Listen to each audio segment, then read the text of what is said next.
Friends, today's date is 29। So आज की market जो है वो फ्लैट ओपन हो रही है। आप देखें तो जो प्री मार्केट है वो 9-7 पर आपकी प्री मार्केट ओपन हो जाती है। इसमें आपको ये पता चल जाता है कि मार्केट कहाँ ओपन होने वाली है, गैप डाउन या गैप अप। तो अभी आज मार्केट फिलहाल फ्लैट ओपन हो रही है। अब देखिए हम आज की प्लानिंग कैसे कर सकते हैं, जरा हम इसको समझते हैं। आप अगर ध्यान से चार्ट को देखेंगे तो ये वनडे का चार्ट है और वनडे की चार्ट में हम ये देख रहे हैं कि जब मार्केट ने यहाँ से सपोर्ट पे रिजेक्शन लिया तो ये ऊपर गई और यहाँ पर ये रेसिस्टेंस के पास आकर रुक गई और मार्केट ने फिर रेसिस्टेंस के पास क्या किया, 3 दिन मार्केट यहीं पर सस्टेन करी और चौथे दिन इसने निकलने की कोशिश करी। बट यहाँ पर ये ब्रेकआउट फेलियर हो गया। उसके बाद मार्केट बहुत तेज नीचे गिरी। तो अब हमारा क्या प्लान रहेगा, जरा हम उसको समझते हैं। देखिए, मार्केट अभी बेयरिश मोड में है। अगर हम शॉर्ट टर्म में देखें तो बेयरिश मोड में है। बट ये यहाँ पर रेसिस्टेंस के पास आके रुक गया है। बट चूंकि अगर ये कैंडल यहाँ पर ग्रीन कैंडल बंद हो जाती तो फिर हम बाइंग साइड का जाते। ठीक है। बट ये जो इतनी बड़ी सेलिंग बन गई है इसने हमारे ओवरव्यू को क्या किया है, थोड़ा सा कंफ्यूज कर दिया है। और यहाँ पर क्या है कि अब मान के चलिए कि ये एक बहुत मजबूत सपोर्ट बनना चाहिए। अगर ये सपोर्ट नहीं बनता है और ये टेस्ट होता है तो फिर मान के चलिए कि मार्केट यहाँ से बेयरिश के लिए कंटिन्यू करेगी। तो हम कोशिश करेंगे कि हाईएस्ट प्रोबेबिलिटी ट्रेड को ही हम एग्जीक्यूट करें। तो इस हिसाब से अभी के हिसाब से हम पी साइड जाएंगे, यानी कि पुट साइड जाएंगे, सेलिंग करेंगे। अब देखते हैं मार्केट में कैसा क्या होता है। जैसा भी कुछ होगा तो मैं आपको इन्फॉर्म करूंगा। अब हम आ गए हैं 5 मिनट के टाइम फ्रेम पे। मार्केट यहाँ से बाइंग गई और ये रेसिस्टेंस के पास आ गई है। आप देखेंगे पिछले कुछ दिनों से ये रेसिस्टेंस क्या है, एक बहुत ही मजबूत रेसिस्टेंस बना हुआ है। ठीक है, मार्केट यहाँ से ऊपर जा नहीं पा रही है। हुआ क्या, पिछले दिन मार्केट ऊपर गई, उसके बाद अचानक से फिर वो ब्रेकआउट क्या हुआ, फेल हो गया और नीचे आ गई। अब आप ध्यान से अगर 5 मिनट के टाइम फ्रेम पर देखेंगे ये पिछले 3 दिनों का, तो मार्केट यहाँ पर साइडवेज रही, ऊपर गई, बट ऊपर जाने के बाद तुरंत नीचे आ गई। उसके बाद अब यहाँ पर मार्केट ने सपोर्ट लिया है। अगर ये सपोर्ट सस्टेन करेगा तो बाइंग जा सकती है, बट हम कोशिश करेंगे एक सेलिंग साइड का ट्रेड लेने की। और जैसे ही ये 51,800 का सपोर्ट एग्रेसिवली टूटेगा तो हम एग्रेसिवली ट्रेड करने की कोशिश करेंगे पुट साइड, यानी कि सेलिंग साइड लेने की। तो चलिए देखते हैं, ऑब्जर्व करते हैं, जैसा भी होता है मैं आपको अपडेट करता हूँ। ओके, सो हमने यहाँ पर पुट साइड की पोजीशन को क्रिएट किया है जिसका प्राइस है 986, और मैं यहाँ पर एस एल लेने वाला हूँ 960 का। तो आप ऑर्डर में देखेंगे तो केवल हमने अभी तक एक ट्रेड लिया है, 986 पे हमारी एंट्री है। अभी हमारा प्रॉफिट 490 रुपये चल रहा है। ठीक है, तो हम यहाँ पर होल्ड करेंगे, 1 मिनट के टाइम फ्रेम पे शिफ्ट करते हैं और मूवमेंट यहाँ पर अच्छी आ रही है और हमारा ये एस एल होने वाला है 960। हम एस एल लगाएंगे नहीं, जैसे ही नीचे आएगा हम हटा देंगे पोजीशन को, क्योंकि अभी प्रॉफिट में ही चल रहा है। ठीक है, तो कोई दिक्कत नहीं है। तो हमारा एस एल है 960 का और 986 पे हमारी एंट्री हुई है। ठीक है, अब हमारा यहाँ पर टारगेट 1:3 का होगा। 26 रुपीज़ का हमारा यहाँ पर एस एल है और इसके अगेंस्ट में हमको 78 रुपीज़ का प्रॉफिट को उठाना है। तो चलिए देखते हैं, ऑब्जर्व करते हैं।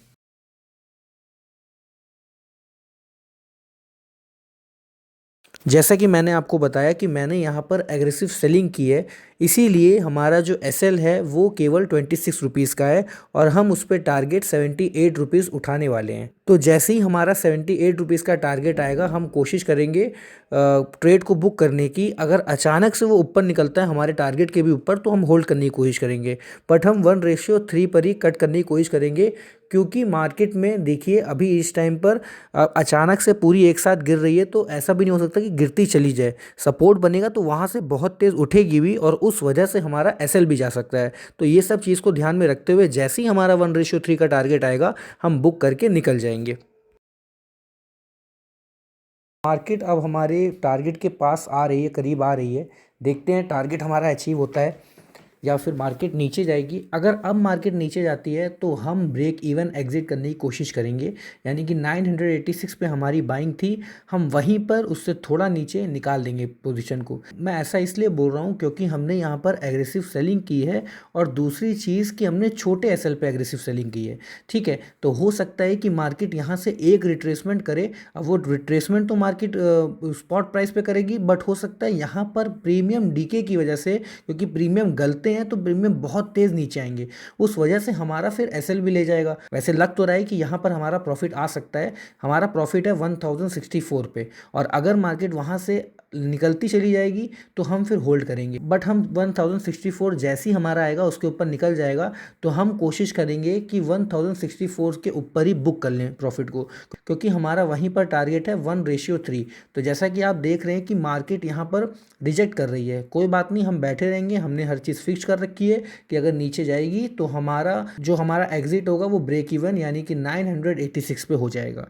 तो हम बैठे रहेंगे आराम से, कोई दिक्कत नहीं है। देखते हैं 1064 का टारगेट हमें देती है या फिर हमें ब्रेक इवन पे एग्जिट कराती है। ठीक है, तो मार्केट यहाँ से निकल रही है और हम ऐसा देख भी रहे हैं कि मार्केट यहाँ से निकलने की कोशिश कर रही है और हमारा प्रॉफिट भी आ गया है। 1064 का जो हमारा प्रॉफिट था यानी कि जो टारगेट था वो आ चुका है। अब अगर मार्केट यहाँ से लगातार निकलती है तो फिर हम यहाँ पर होल्ड कर लेंगे, अदरवाइज़ ऊपर जाने के बाद नीचे आती है तो हम 1064 से ऊपर निकालने की कोशिश करेंगे। तो चल रही है, चलने देंगे। देखिए, ये फ़ायदा होता है जब हम ट्रेड को होल्ड करते हैं, बट होल्ड हम तभी कर सकते हैं जब हमारा टारगेट आ गया है। अब हमारा टारगेट 1:3 आ गया है, वो अब 1:3 हमारा कहीं नहीं जाएगा, इसीलिए मैं होल्ड कर रहा हूँ। जैसे ही 1:3 के पास आएगा यानी कि 1064 के पास आएगा, मैं बुक कर लूँगा, हम काट देंगे। ओके, तो हमने यहाँ पर पोजीशन को बुक कर लिया है। हमारा जो सेल हुआ है वो हुआ है, जरा हम देखते हैं इसको कितने पे हमने सेल किया है इसको। अब मैंने निकाला क्यों? क्योंकि देखिए मार्केट लगातार नीचे गिर रही है। अब ऐसा नहीं कि वो लगातार नीचे गिरती चली जाए, इसीलिए मैंने पोजीशन को यहाँ पर कट किया है। सो अब हम जोड़ते हैं कि हमने कितने रुपए इसमें बनाए। तो हमने देखिए इसमें टारगेट 78 रुपीज़ का लिया, उस हिसाब से 15 क्वांटिटी के हिसाब से 1170 रुपये बनने चाहिए, बट हमने बनाए कितने? 1218 रुपये। अब ज़रा हम इसको जोड़ते हैं, एक बार रेशियो देखते हैं कि हमने कितना रेशियो बनाया। उससे पहले ये भी देख लेते हैं कि हमने यहाँ पर लॉस हम कितना लेने वाले। तो 1218 का हमने टारगेट लिया और मैं इस पे लॉस ले रहा था 390 रुपये। तो अगर हम इसका रेशियो निकालते हैं तो इसका रेशियो निकलेगा 3.12 करके। इट मीन्स कि हमने 1 रुपीज़ दिया तो उस पर 3 रुपीज़ का हमने प्रॉफिट उठाया। इसको हम कहते हैं 1:3 रिस्क टू रिवॉर्ड रेशियो। ठीक है, अगर हम इसको ही फॉलो करते रहेंगे तो एक हमारा अच्छा टारगेट लॉन्ग टर्म में आ सकता है। ये मैं इसलिए बोल रहा हूँ कि मान लीजिए आप डेली का लॉस 1 रुपये लेते हैं और उस पर 3 रुपये बनाने की कोशिश करते हैं। तो अगर मान लीजिए आपने 3 दिन भी लगातार 1-1 रुपये लिया तो आपका केवल 3 ही रुपये गया, बट चौथे दिन जो आपका प्रॉफिट आया वो 3 रुपये आ गया, तो उसने पिछले 3 दिनों का सबका कवर कर दिया। उसके बाद जब आप ट्रेड करेंगे और उसमें जब 1:3 आएगा तो वो आपका 3 रुपये पूरा का पूरा प्रॉफिट होगा। इसे कहते हैं रिस्क टू रिवॉर्ड। जितना अच्छा आपका रिस्क टू रिवॉर्ड रहेगा उतने अच्छे टारगेट और उतनी कंसिस्टेंसी आप मार्केट में रख पाएंगे।